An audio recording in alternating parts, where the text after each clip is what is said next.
This session here is short and sweet and I love it. And I'm kind of sad that over the last month I wasn't really able to perform this session often because I kind of always felt like this was the one day where if I felt overworked, I could probably do something less than usual or skip it entirely and move on to the next day. But it's not like this is something that I put into my program just for the sake of a cushion day. I am planning to progress this movement, and just looking at the tuck rows here, I do feel like I'm slowly finding a position where it allows me to really engage my lats and pull down towards my sternum. I'm not saying the belly button because I can tell that after the second rep already, my back is collapsing, but I don't really see what's going on.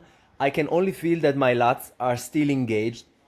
And so even though it doesn't look pretty, I think that it's still getting some work done, and I'm going to keep it in a higher rep range, like 5 to 8, simply because if I was to stop because technique breakdown is something that I cannot stand, I don't think that I would be getting as much from this exercise anyway. So I will kind of look past the fact that it doesn't really look that pretty, because it does make me feel like I am working the muscles in the proper way, and maybe it's gonna take me a bit longer to progress this, but I think that I am doing things right here.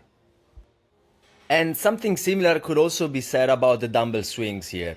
I am going again to 30 kilos because I had not done this in a while, and I'm always dealing with this bit of an annoyance at the back of my knee, this bicep femoris tendon that attaches into the back of the knee on the right, which I do not want to anger in any sort of way. And this is also the reason why these kettlebell swings or dumbbell swings are looking a bit funny here. I'm bending the knee a bit more, but I'm always trying to get as much stretch as possible in a safe way onto my glutes and the hamstrings that does not really give me the sensation that I'm pulling too hard. And so I have to compromise somewhere, somehow, in order to still get the exercise in.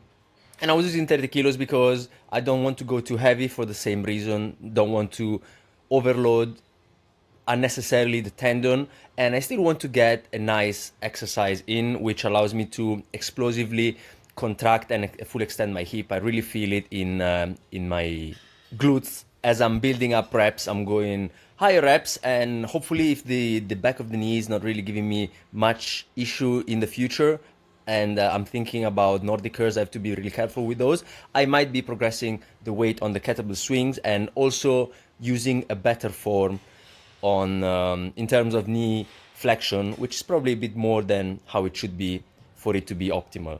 And I skipped over the set of overhead presses that came by because I was talking about the swings. I don't really think that, even looking at this front position, yeah, it looks like I'm bending the knees a bit too much, but I do feel the engagement and the tension in the hamstrings and the glutes, and I'm not really feeling much pain. The only thing that I'm noticing is that it gives me a bit of sensation of instability in the front of the knee. This is probably why it should not be performed with heavier weights, with the knee bent over a slight angle. And there is a bit of a give and take game that I'm playing here.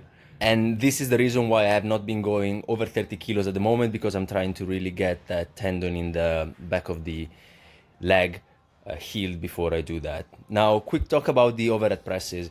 I went up to 12 kilos, and these sets here, I was focusing on getting reps that did not give me any discomfort whatsoever. There were a couple over these sets here that maybe I was falling off in terms of concentration, and they gave me a bit of a tug inside the rotator cuff, and that was the signal that I was kind of not focusing properly on the exercise, and it was bringing me back into it. And I'm kind of grateful because the injury is kind of teaching me how to do the movement properly in order not to trigger it. And so it's a blessing and a curse at the same time.